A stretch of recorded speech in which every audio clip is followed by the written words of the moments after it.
You guys can hear me and you can see my screen.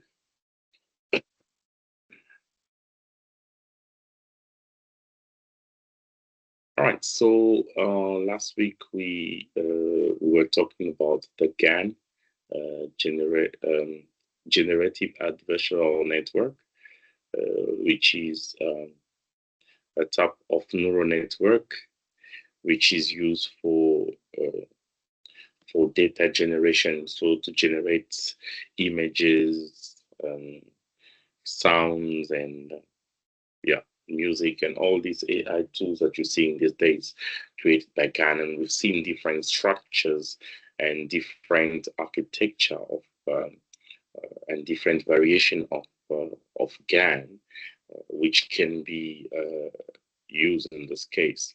So today we're going to talk about peaks to peaks. So peaks to peaks is just this is just a classic in image to image translation, using GAN. So what is peaks to peaks? So it's just like another structure or another architecture of GAN for image to image translation. So you can basically take an image like an old photo, if you've seen those type of images where they've taken a whole photo, make it look like a new photo, or you take an image that was taken at night, you turn it into a day. So peaks to peak is just a conditional GAN. It's just like C GAN, like a conditional GAN designed for paid image to image translation. So it's going to take an input image and transform it into a corresponding output image. So when we talk about when we call it a paid image to image translation, what we mean by that is that every input image you have a ground truth output image to train on. So in this example, if we look at the task, for example, we have black and white, and then we have colors images. So when you're training this, so we have images that are black and white, and then we have the color image. That how we train this model to learn how to change colors of that. And then if for example you're dealing with a sketch, then you will have a photorealistic image. If you have maybe a map, you're dealing with satellite images. You have day images, then you have night translation. So how peaks to peaks will work is that it has both obviously the generator and the discriminator. So in this case, the generator and discriminator will both get the input image as a condition. So both of them, the generator and the discriminator, they will both get what you call that. They will both get the input image as a condition. So the generator will have the input image. For example, you were trying to get a realistic picture based on the sketch. So the generator will receive the sketch, and then it's going to output the target image, which is the realistic painting. And then you have the discriminator, which is going to get a pair of images, which include the input image plus the real and fake output.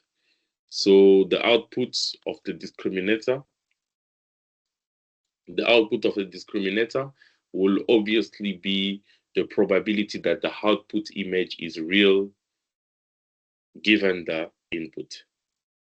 Okay, so in terms of the loss function, we're going to have the GAN loss function, which will use the adversarial loss,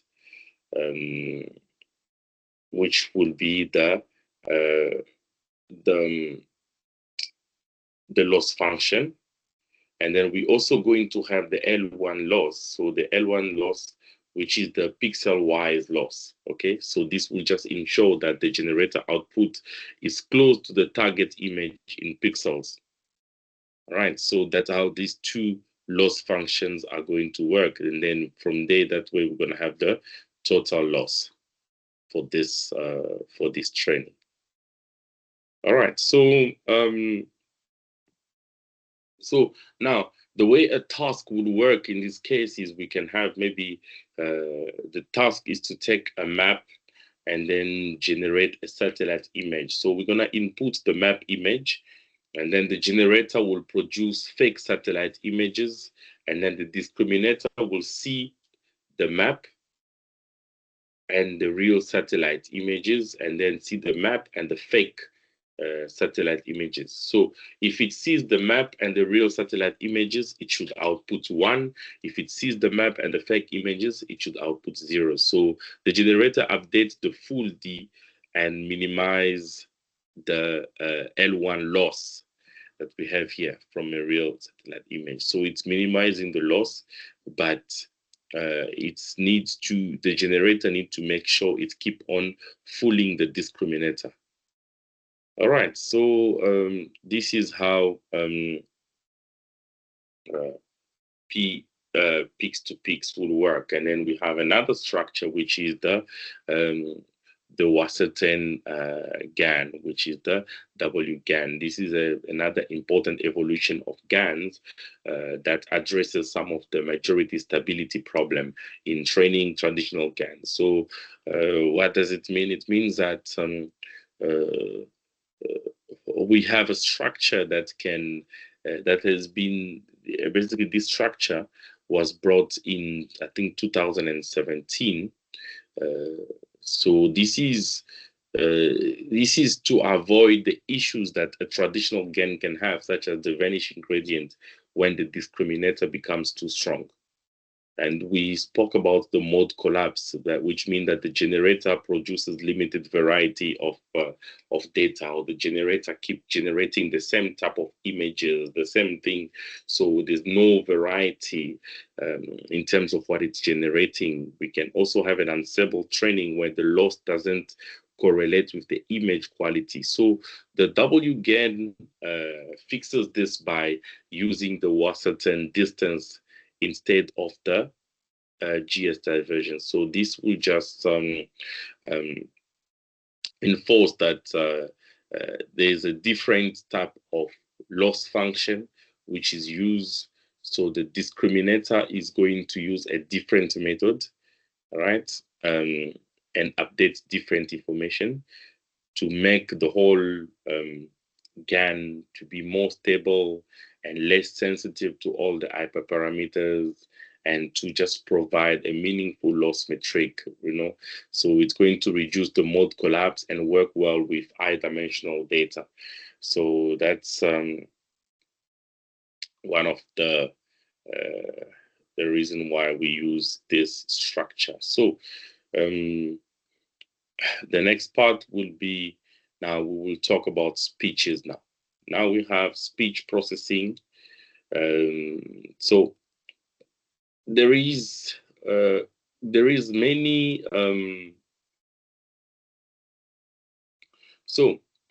when we look at speech processing, so we understand that speech processing is just the part where we're going to study how human speeches can be converted into signals, right? So when you have let's say you have your Meta glasses, and then you say, hey Meta, play the music. Or when you have your phone and then you say, hey Siri, do this. Or you're speaking to Alexa, Alexa, turn on the light, Alexa, play the music. So you realize that all those speeches needs to be converted into a signal, right? It's not that the AI tool understand your words as words. No, they need to be converted into signal, and that is usually activated at the moment you say the keywords, such as if you're using Siri, you need to say, "Hey Siri," you need to wake Siri up, sense. So that's the thing. So speech processing is just a study and manipulation of human speech signals using computers. So there is two branches that we're going to talk about. We're going to talk about speech recognition and speech synthesis. So when we talk about speech recognition, it means we're talking about converting spoken words into text. And when we talk about speech synthesis, it's basically generating human-like speech from text. So there's also other fields that can be involved in speech processing, such as speech recognition, speech enhancement, voice conversion, and that. All right. So understand that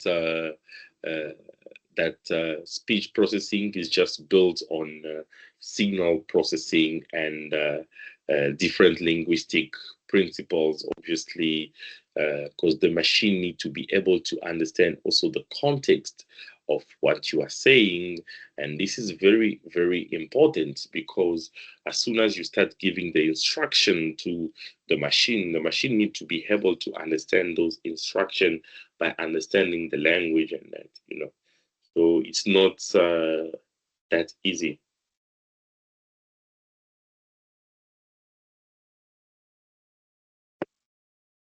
All right. Um, so um, so when we look at speech processing, so we understand that speech processing uh, is just a term that we use for these studies, right?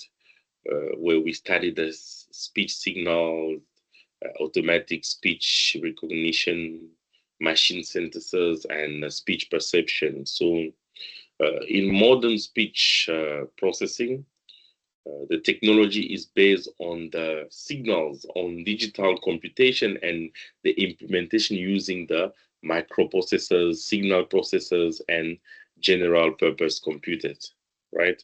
So, it's very important. The language is very important. So the machine needs to be able to understand the frequency of the vocal cord vibration, because as you are speaking, the machine needs to be able to detect your voice, understand the word you are using, separate the what you call this, separate what you're saying from background noises. All right, so um, that is kind of a lot of work behind speech recognition systems. So the speech recognition systems are not that easy, because normally there's a lot that are happening behind. All right, so the cases where this technology can apply, we have in speech pre-processing, um, where we have human machine interaction. We have scenarios such as the security in smart home, where you're actually giving instructions to your lights to go on and off. You have smart cities, elder care, education, customer services. All right.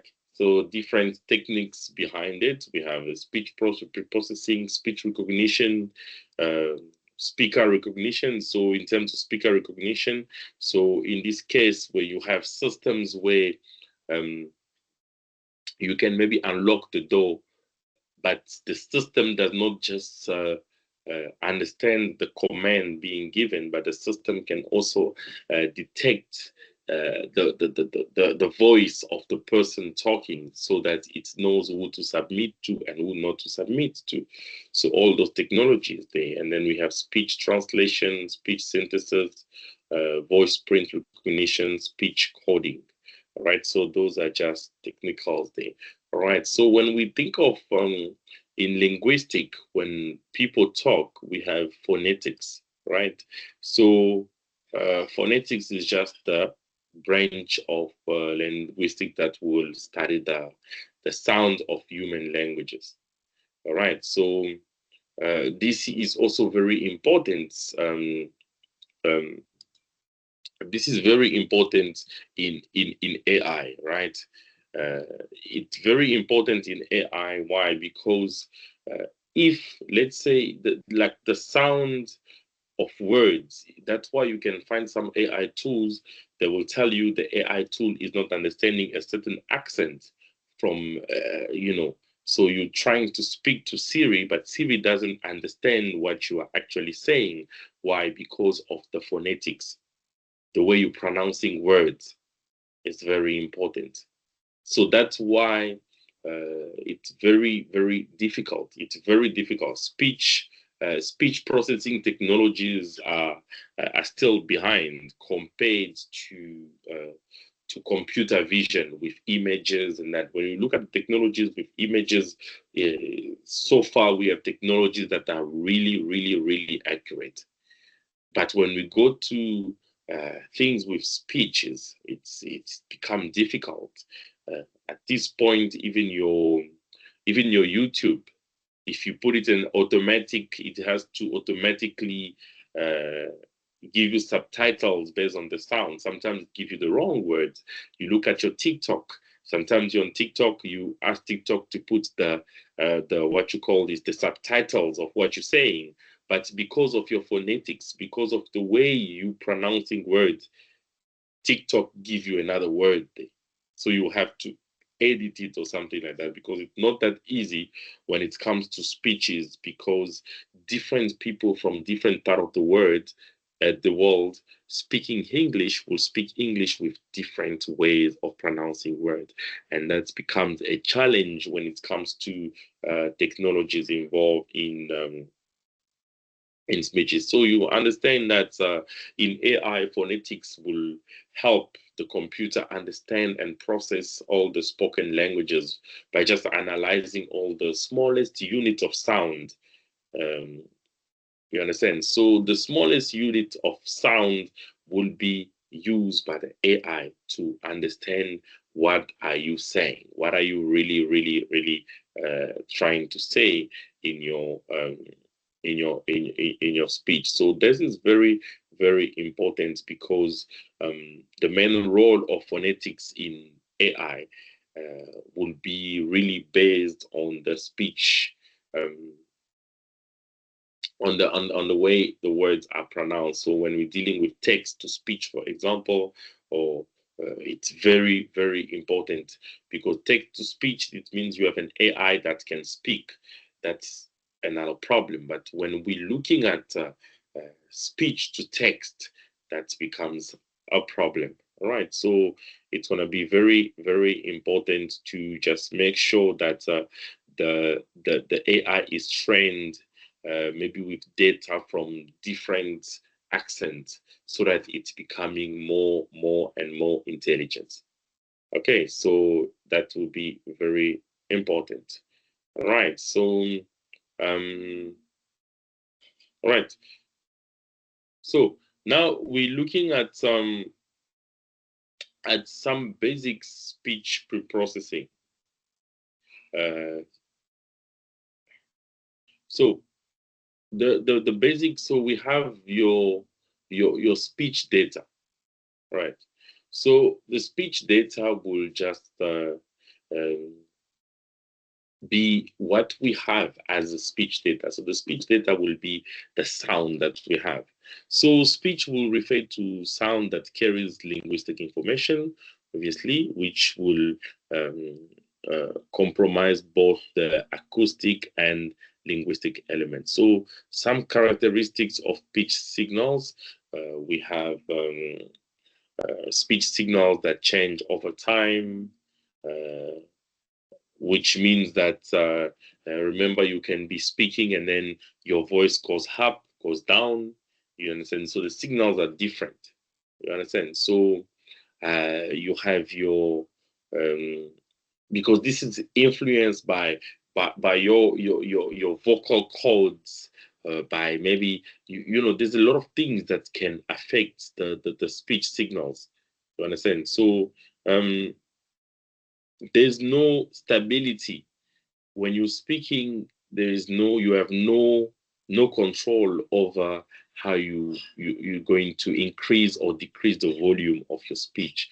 So the signal is going to be different. So those are some characteristics of uh, the, the, the, the the speech signals, right? So the speech is produced by the movement of the oral muscles, which means that the motion is much slower compared to speech frequency. So, okay, so, and then we have um, this. Uh, that can bring when you try to even like record your own voice, you can see that there is really a big change in terms of the sound. So this is why the speech signal needs to go through a speech signal pre-processing. So the speech signal pre-processing will help the machine keep the signal um, to a certain level so that the machine can understand and deal with the same type of data, or else the machine will have different type of data where you have certain words that have a high volume, you are speaking faster, slower.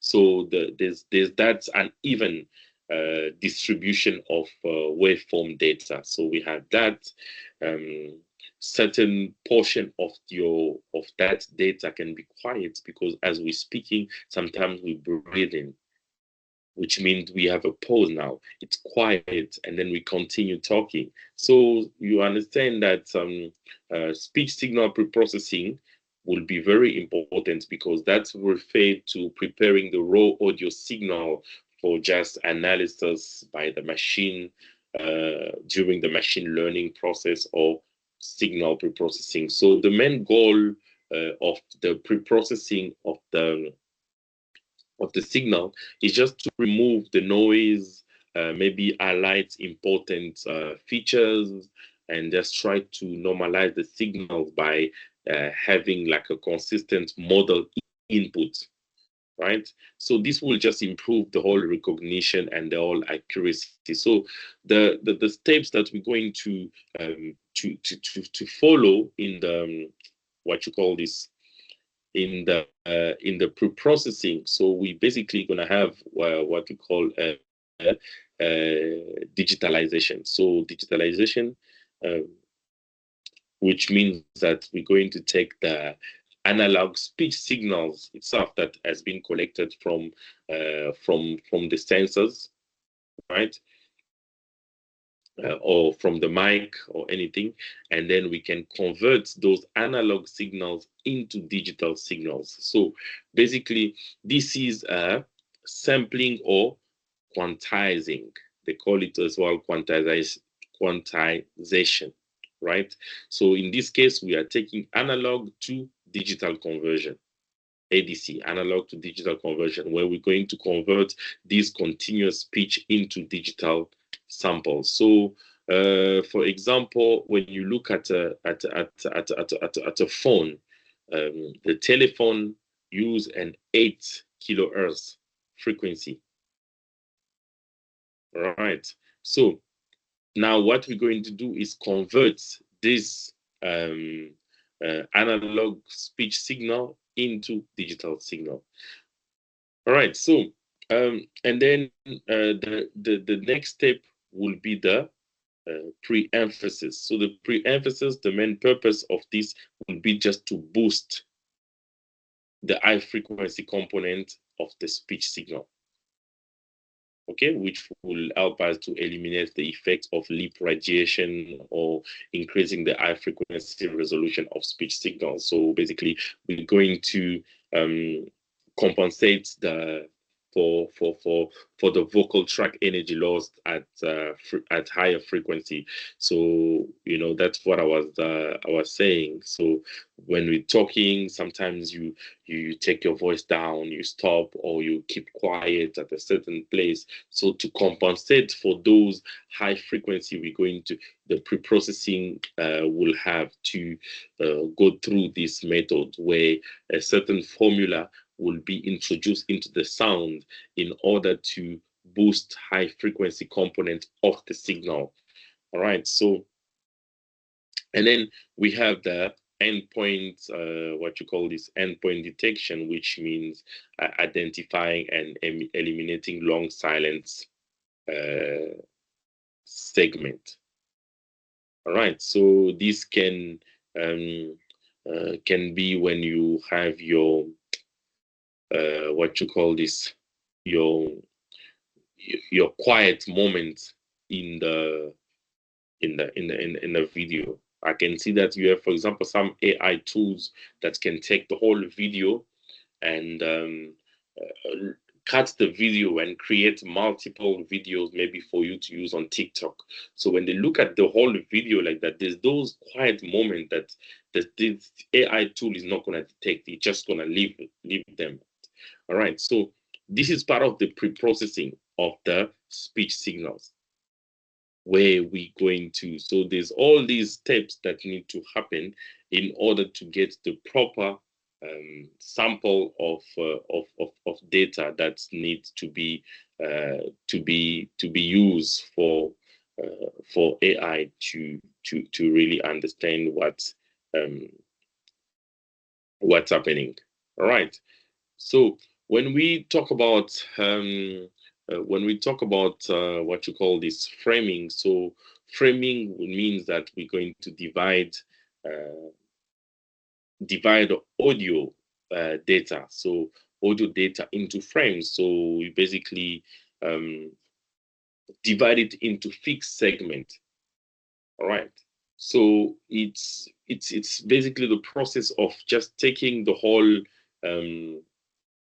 speech or the whole continuous speech signal and created small equal what you call this like segment, which we can call the frames. So framing is just a process of dividing a continuous speech signal into small overlapping segments, which we're going to call the frames. So why do we do that? Because speech is non-stationary. The characteristic of the speech will change over time. All right, it's going to change over time. So, but over a short period, if we take a short period of maybe 20 or 40 milliseconds, the speech can be more, there's more of a similarity of the data than if we take over a long period. So that's why we're going to divide it into small like that, just because we can have a quasi stationary data if we have to just take 20 millisecond there. So this will just allow the AI model to just analyze a short-term feature like those small sound, you understand, and the energy of the whole frequency. So this is yeah. So the main so the length can be up to 20 or 40 or 25 milliseconds, depending on the sampling rate itself, right? And then we can have that data. All right. Okay, so now these what you call this this framing system.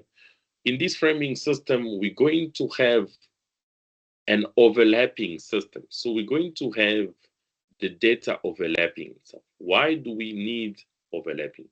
Right?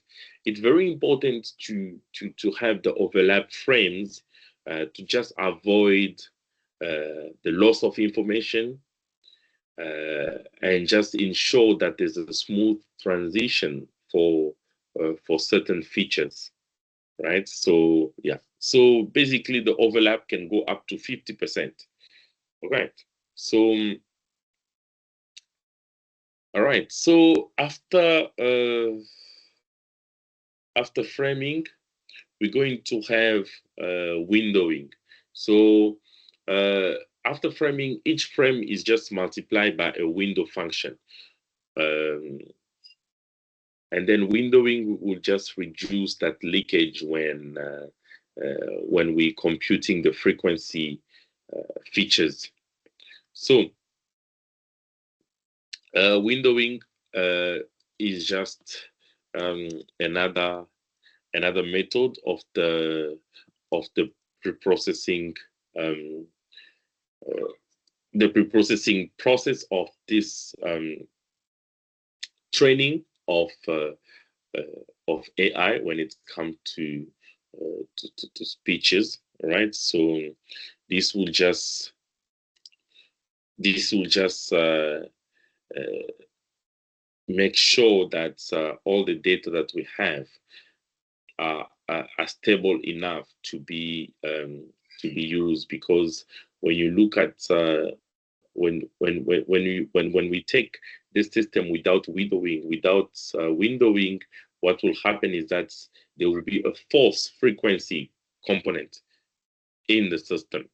So the frequencies are not going to be accurate. So windowing is just the whole process of multiplying each frame of a speech signal by a window function to just reduce that discontinuity at the frame edges.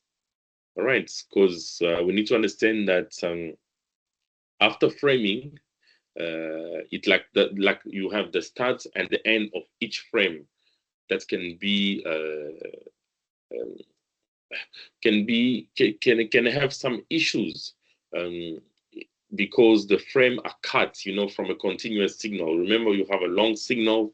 Now, each frame will be cut from a continuous signal. So to avoid that leakage, that discontinuity that is created by the framing, that's why there is an introduction of the windowing. So windowing will just smooth the frame edges, making the frequency analysis more accurate. All right, so that's how it's going to work. So, okay, so windowing will just reduce all the leakage while keeping the main data. All right, so guys, this will be all for today, and remember tomorrow. In HCIP, we're going to start with speech signal analysis and different features extraction. And for the first session at 6:45 at 5:30, we're going to start with HCIP Cloud. Please don't miss the first lesson for HCIP Cloud. All right, guys. Any question before we call it a day?